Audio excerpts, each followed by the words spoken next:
Alors, comment passer de la mission numéro 8 à la mission numéro 9? En fait, il faut dupliquer les éléments, c'est-à-dire que les deux lettres qu'on avait à l'origine pour les candidats numéro 1 et numéro 2, il faut en remettre deux de plus pour les candidats numéro 3 et numéro 4. Et les deux boutons poussoirs qu'on avait pour les candidats numéro 1 et numéro 2, c'est pareil, il faut en remettre deux de plus pour les candidats numéro 3 et numéro 4. Donc on se retrouve avec une série de 4 LED qui sont sur les broches de 11 à 8 et 4 boutons poussoirs qui sont donc sur les broches de 7 à 4. Le reste ça ne change pas, ça c'était pour le bouton de validation, ça c'est pour le bouton de refus. Ensuite, c'est là-dedans qu'on va travailler, c'est donc dans MBlock, et là ça va être un petit peu pénible parce qu'il va falloir faire pas mal de copier-coller. Mais dans la structure, c'est pas spécialement compliqué.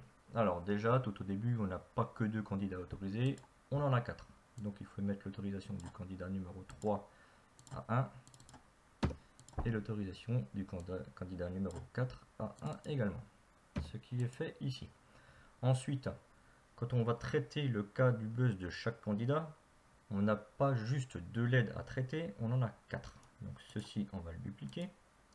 Pour le premier candidat, on va donc allumer la 11, éteindre la 10, éteindre la numéro 9 et éteindre la numéro 8. Donc ce sont les 4 LED. Pour le deuxième candidat, on va donc éteindre la 11, allumer la 10, éteindre la 9 et éteindre la 8. Ensuite, cette structure-là, ça c'était le traitement du buzz du candidat 1. Ça c'est le traitement du buzz du candidat 2. Il me manque le traitement du buzz du candidat 3 et le traitement du buzz du candidat 4. Il faut qu'on les fasse. Solution, clic droit, dupliquer. Donc je vais me retrouver avec tout le programme en double. Ça m'embête. Ça, je dégage. Je récupère donc deux traitements que je vais modifier. Je les mets ici, à cet endroit-là. Donc cette fois-ci, j'avais traité l'autorisation du candidat numéro 1, le traitement pour le candidat numéro 2. Il faut que je fasse la même chose pour le candidat numéro 3. Et le candidat numéro 3, sa broche, c'est la numéro 5, donc celle-ci.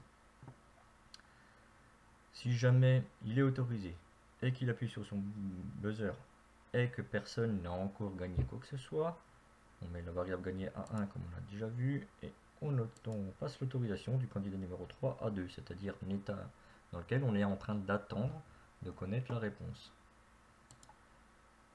On éteint la LED 11, on éteint la LED 10, on allume la LED 9, c'est la LED du candidat numéro 3. On fait la même chose avec le candidat numéro 4. Si l'autorisation du candidat numéro 4 est à 1 et qu'il appuie sur ce bouton poussoir, à savoir celui qui est sur le 4, dans ce cas-là, on met gagner à 1, on met l'autorisation du candidat numéro 4 à 2, c'est-à-dire on attend sa réponse, on attend de savoir ce que ça va donner.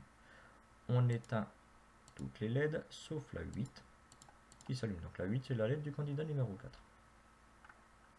Ensuite, le traitement, si jamais il y a un candidat qui a répondu, c'est-à-dire qu'on a gagné qui est passé à 1 et que la réponse est juste.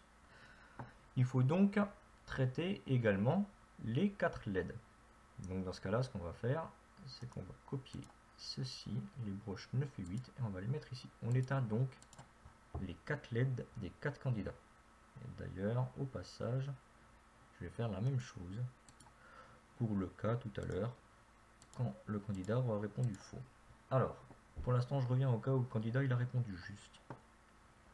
Je traite l'autorisation du candidat numéro 1 ici. Donc, s'il était déjà à 0, je le laisse à 0. Sinon, je le repasse à 1 puisqu'il a répondu juste. Candidat numéro 2, c'était ici. Et bien, on va dupliquer ceci une fois et une deuxième fois pour le candidat numéro 3, qu'on va gérer là. Et pour le candidat numéro 4, qu'on va gérer là. Donc, maintenant, il s'agit de dégager tout ceci. Ça, c'est pour le candidat numéro 3. Donc, si le candidat numéro 3 il était déjà à 0, je lui laisse son autorisation à 0. Sinon, je remets son autorisation à 1. Si le candidat numéro 4 il était déjà à 0, je lui laisse son autorisation à 0. Sinon, je lui remets son autorisation à 1. Voilà. Là, j'ai traité le cas des bonnes réponses qui sont données par le candidat. Maintenant, le cas des mauvaises réponses.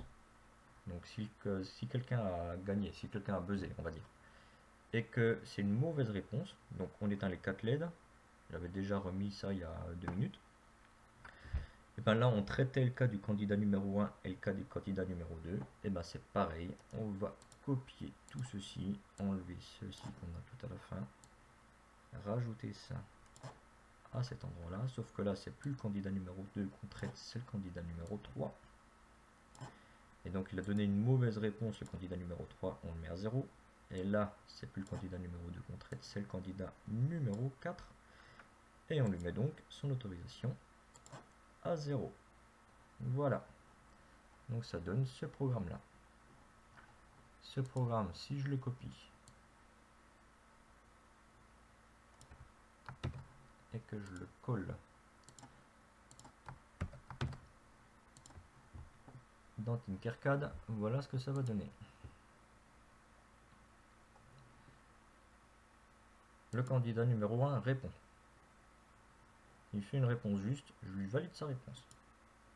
Tous les candidats ont toujours le droit de jouer. Candidat numéro 4.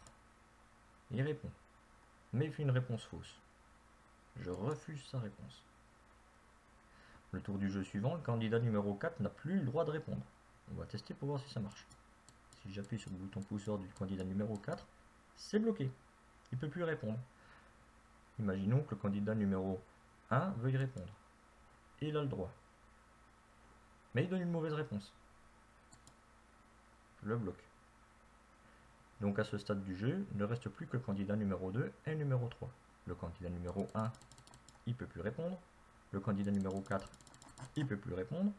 Par contre, le candidat numéro 2, lui, il peut. Le candidat numéro 3, lui, il peut aussi. Candidat numéro 2 répond. Il donne une mauvaise réponse. Il va donc être bloqué. À ce stade du jeu, il ne reste plus que le candidat numéro 3. On va dire que c'est lui qui a gagné. Donc le numéro 1 ne peut plus répondre, le numéro 2 ne peut plus répondre, le numéro 4 ne peut plus répondre. Il ne reste que le numéro 3 qui a encore le droit de répondre. Tant qu'il répond juste, ça peut marcher. S'il répond faux, et bien dans ce cas-là, aucun des 4 candidats ne peut plus répondre. C'est terminé, le jeu est fini. On réinitialise en appuyant sur Reset de l'Arduino à cet endroit-là. Et là, le jeu peut recommencer.